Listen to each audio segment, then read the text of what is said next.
Okay, what's the one book that you find yourself recommending over and over again to everybody?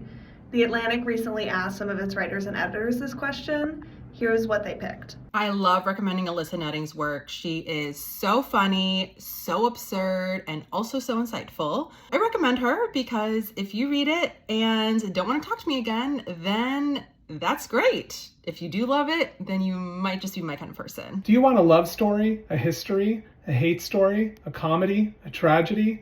The Seven Moons of Mali Almeida by Shehan Karni Talaka is all of it.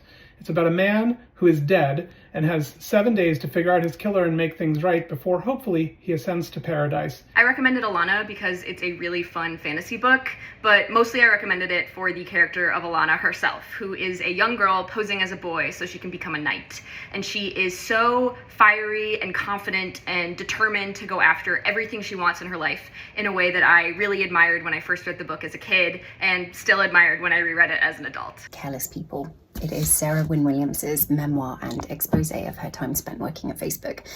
And I recommend it because I think it's really important for people to understand fully the motivations of the people who curate our internet and often, therefore, our reality. Black Swans by Eve Babbitt, which is sort of like catching up with an old friend about all the great parties you went to the morning after when you're a little hungover.